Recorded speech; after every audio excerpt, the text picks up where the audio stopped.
எனக்கு தெரிஞ்ச ஒருத்தர் வந்து ஆப் லோன் மட்டும் இல்லை, app loan, credit, bank loan, இன்ட்ரெஸ்ட்டுக்கு வாங்கினது, ஜுவல் லோனுன்னு சொல்லிட்டு இப்படி ஒரு 5 லோனையும் மொத்தமாக வாங்கி வச்சிருக்காரு. 98 லட்சம், கிட்டத்தட்ட 1 கோடி ரூபா. இந்த கேஸ் பர்டிகுலர் கேஸை பொறுத்தளவு பார்த்தீங்க அப்படின்னு இவங்க வந்து ஃபினான்ஷியல் மிஸ்டேக் பண்ணலை, ஃபினான்ஷியல் பிளண்டர் பண்ணி வச்சுருக்காங்க. இந்த பிரச்சனைகள் எல்லாத்துலேருந்தும் உடனடியாக வெளியே வரணும், நான் வட்டியே இல்லாமல் நான் திரும்பவும் நான் தப்பு பண்ண மாட்டேன் அப்படின்னு சொல்லி சொன்னார்னா ஃபர்ஸ்ட் அவர் பண்ண வேண்டியது என்னென்னா வீடை விற்று இந்த எல்லா கடன்களையும் அடைச்சிட்டு திரும்பவும் முதல்லேருந்து ஸ்டார்ட் பண்ணார். இப்போ ஹவுசிங் லோன் 10% நம்ம போட்டோம்னா கூட இவரோட இஎம்ஐ வந்து 96,000 ரூபா வரும் இந்த 1 கோடி ரூபாய்க்கு. 96,000 ரூபாயை 20 வருஷம் கட்டினாருன்னு கிட்டத்தட்ட 1.5 கோடி ரூபா வட்டி மட்டுமே கட்டுவார். அதாவது 1 கோடி கடனுக்கு 1.5 கோடி வட்டி கட்டுற மாதிரி 10% இல்லை. ஃபஸ்ட்டு விஷயம் எல்லாரும் என்ன பண்ணணும் அப்படின்னா ஃபஸ்ட்டே வெளியே வந்துடணும். இதை வந்து நான் எப்படியாவது சமாளிச்சிருவேன், யாராவது வந்து காப்பாற்றிடுவாங்க, யாராவது வேண்டான்னு சொல்லிடுவாங்க அப்படின்லாம் நினைப்பாங்க. அந்த ஒரு சிச்சுவேஷன் வரவே வராது. லோன் வாங்கினவருக்கு ஏதாவது ஒரு மிஸ்ஹேப்பனிங் ஒன்று ஆச்சு அப்படின்னா நாளைக்கு கடங்காரங்க வீட்டில் வந்து நிற்பாங்க. கண்டிப்பாக அந்த பாஸ்கரன் படத்தில் சொன்ன மாதிரி தான் அவன் வந்து கடங்காரங்க வந்து மெர்சிலெஸ்ஸாக இருப்பாங்க.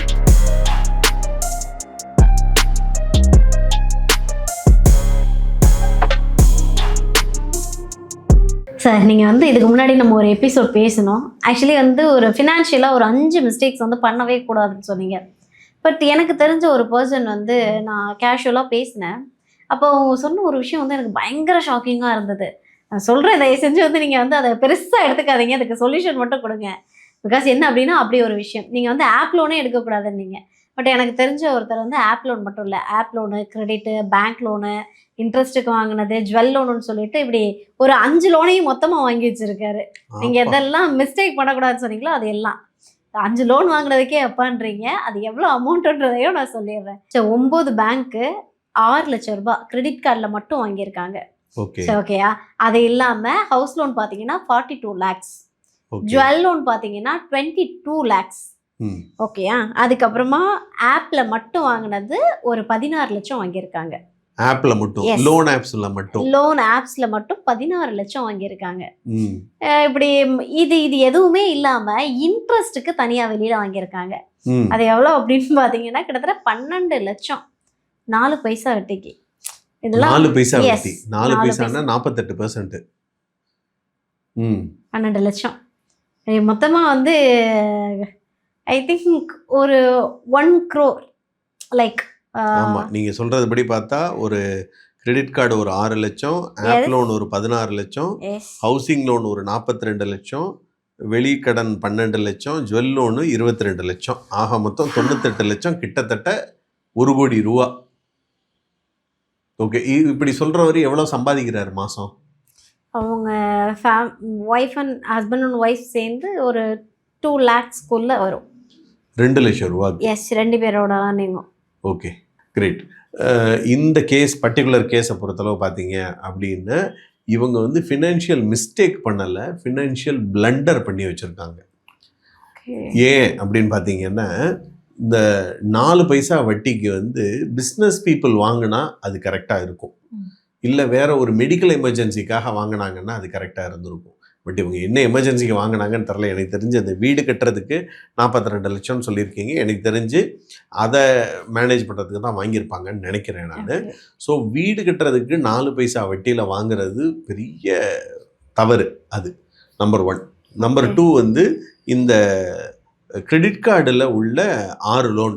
நான் அந்த கிரெடிட் கார்டு வீடு கட்டுறதுக்கு 48% ரிட்டர்ன் 48% வட்டி மாதிரி கிரெடிட் கார்டில் வந்து 36% வட்டி. சரியா? ஸோ 5 லட்சத்துக்கு வச்சுக்கோங்களேன், 5 லட்சத்துக்கு இல்லை 6 லட்சத்துக்கு 36%ன்னா 6 36 6 18 1,82,000 ரூபா வட்டி மட்டுமே கட்டணும் அவங்க. ஆமாம், என்ன 36% வட்டி மட்டுமே கட்டணும். அது அடுத்த விஷயம். என்ன அடுத்தது பார்த்தீங்க அப்படின்னா ஆப் லோனு 16 லட்சம் வச்சிருக்காரு. ஆப் லோனும் கொஞ்சமும் சளைச்சவங்க இல்லை, இவங்களும் ஒரு 30% 40% ஆவரேஜாக இருக்கும். இதோடதும் பார்த்தீங்க அப்படின்னா 3 ஆப் லோன் வச்சுருக்காருன்றீங்க. ஹவுசிங் லோனை பொறுத்தளவு 42 லட்சம், அது ஒரு 9 இல்லைன்னா ஒரு 10%ல் அப்ராக்சிமேட்டாக இருக்கும். அவுட் சைட் பாரோயிங்ஸை நம்ம கணக்கில் எடுத்துட்டோம். ஜுவல் லோனு 22 லட்சம் நம்ம எடுத்திருக்கோம். ஸோ ஜுவல் லோனை பொறுத்தளவு 9 to 10% தான், 8 to 9% தான் இருக்கும். ஸோ இப்போ இவங்களோட அசர்ட் பிரகாரம் பார்த்தீங்கன்னா இந்த 42 லட்ச ரூபா லோன் வாங்கியிருக்காருன்னு இந்த அசர்ட் பிரகாரம் பார்த்தீங்கன்னா இந்த அசர்ட் ப்ராபப்ளி ஒரு 75 லட்சத்துலேருந்து 1 கோடி ரூபா இருக்கும். இந்த அசர்ட் இந்த பிரச்சனைகள் எல்லாத்துலேருந்தும் உடனடியாக வெளியே வரணும், நான் வட்டியே இல்லாமல் நான் திரும்பவும் நான் தப்பு பண்ண மாட்டேன் அப்படின்னு சொல்லி சொன்னாருன்னா ஃபஸ்ட்டு அவர் பண்ண வேண்டியது என்னென்னா வீடை விற்று இந்த எல்லா கடன்களையும் அடைச்சிட்டு திரும்பவும் முதல்லேருந்து ஸ்டார்ட் பண்ணாருன்னா உத்தமம். ஓகே. ஏன்னா இவருக்கு இப்போ ஹவுசிங் லோன் 10% நம்ம போட்டோம்னா கூட இவரோட இஎம்ஐ வந்து 96,000 ரூபா வரும் இந்த 1 கோடி ரூபாய்க்கு. இந்த 96,000 ரூபாயை 20 வருஷம் கட்டினாருன்னு கிட்டத்தட்ட 1.5 கோடி ரூபா வட்டி மட்டுமே கட்டுவார். அதாவது 1 கோடி கடனுக்கு 1.5 கோடி வட்டி கட்டுற மாதிரி 10% இல்ல, ஜஸ்ட் நீங்க சொல்ற மாதிரி 10% இல்ல, பட் ஆப் லோன்ல சாத்தியம் இல்ல. 30% 40% போட்டா அது எங்கேயோ போகும், அவங்களால இதுல இருந்து மீண்டு வரவே முடியாது. இந்த கடன்களை பொறுத்தளவு ஃபஸ்ட்டு விஷயம் எல்லாரும் என்ன பண்ணணும் அப்படின்னா ஃபஸ்ட்டே வெளியே வந்துடணும். ஓகே. இதை வந்து நான் எப்படியாவது சமாளிச்சிருவேன், யாராவது வந்து காப்பாற்றிடுவாங்க, யாராவது வேண்டான்னு சொல்லிடுவாங்க அப்படின்லாம் நினைப்பாங்க. அது அந்த ஒரு சிச்சுவேஷன் வரவே வராது. இன்னைக்குள்ள ஃபினான்ஷியல் சிஸ்டமில் நம்ம கடன் வாங்கினோன்னே இந்த ஆப் லோன் வந்து பேங்க் மூலமாக கிரெடிட் இது பேனு ஆதார் எல்லாம் வாங்கிட்டு தான் கொடுத்துருந்துருப்பாங்க. அதனால அதை வாங்கக்கூடிய ஏஜென்சிஸு கடுமையான சொற்களாலேயும் கடுமையான வார்த்தைகளாலேயும் நம்மளை வதைச்சு எடுத்துருவாங்க. நம்மளுக்கு வந்து ஏண்டா காலையில் விடியுது அப்படின்ற லெவலுக்கு வந்துடும். So left right and centre பயங்கர ப்ரெஷர் இருக்கும். நான் முன்னாடி கூட ஒரு வீடியோவில் சொல்லியிருந்தேன், நிறைய ஸ்ட்ரெஸ்ஸை நம்ம எடுத்துக்கிட்டோம் அப்படின்னா ஹார்ட் அட்டாக் கூட வர்றதுக்கு சான்சஸ் இருக்குது. அது வெளியவும் சொல்ல முடியாது. இது இவங்க மனைவி இதை எப்படி ஒத்துக்கிட்டாங்கன்றது தெரியல, இவரை நம்பி குழந்தைங்கள்லாம் எப்படி இருக்குங்கிறதும் தெரியலை. ஸோ நாளைக்கு எல்லாரும் ஒரு குடும்பமே பாதிச்சிடும்.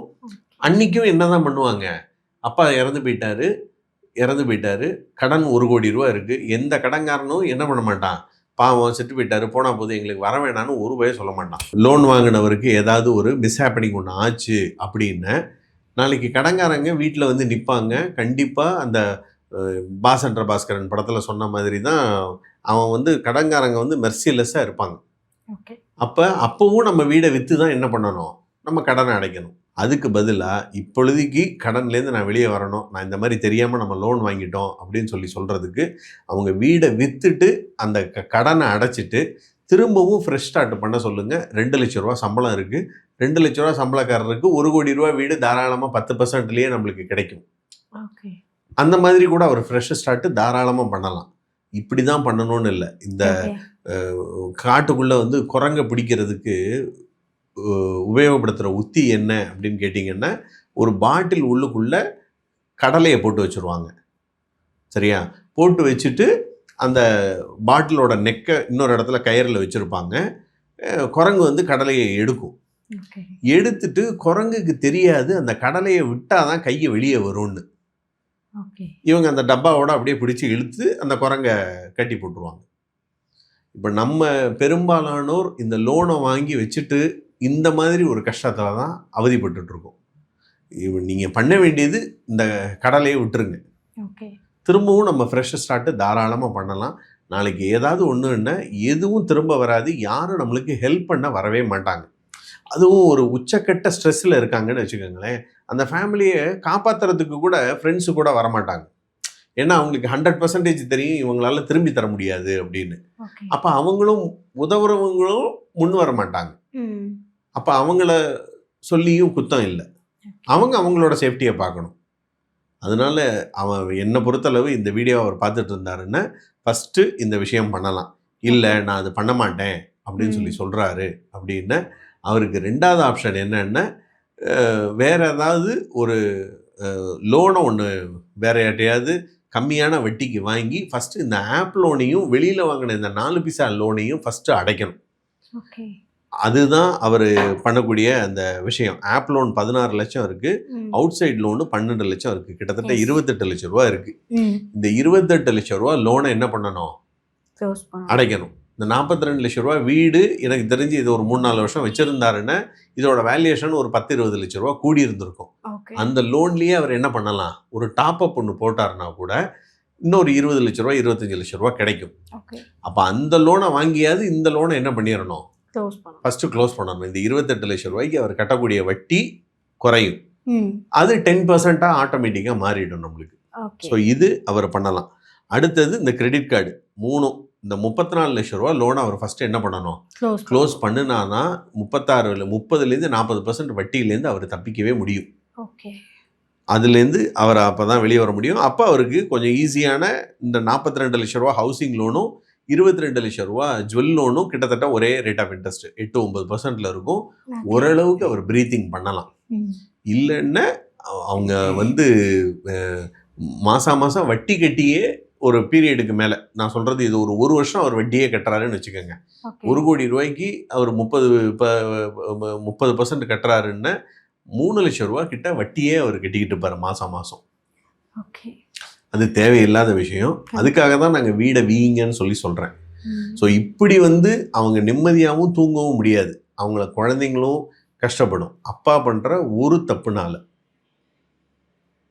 ஸோ இந்த மாதிரி கிரேவ் மிஸ்டேக் எதுவும் பண்ணாமல் வீட்டில் உள்ள மனைவிமார்களும் என்ன பண்ணணும், இந்த மாதிரி உள்ள விஷயங்கள் பண்ணும்போது டிஸ்கரேஜ் பண்ணணும். ஸோ ஃபினான்ஷியல்ஸை வந்து 2 பேரும் டிஸ்கஸ் பண்ணணும்னு நான் ஃபீல் பண்ணுறது அதனால தான்.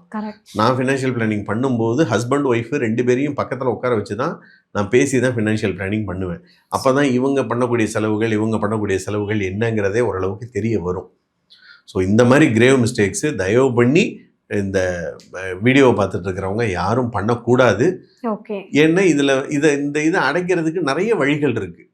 இப்போது அவங்க ஒரு கோல்டு ஏலச்சீட்டு போடுறாங்கன்னு வச்சுக்கோங்களேன்.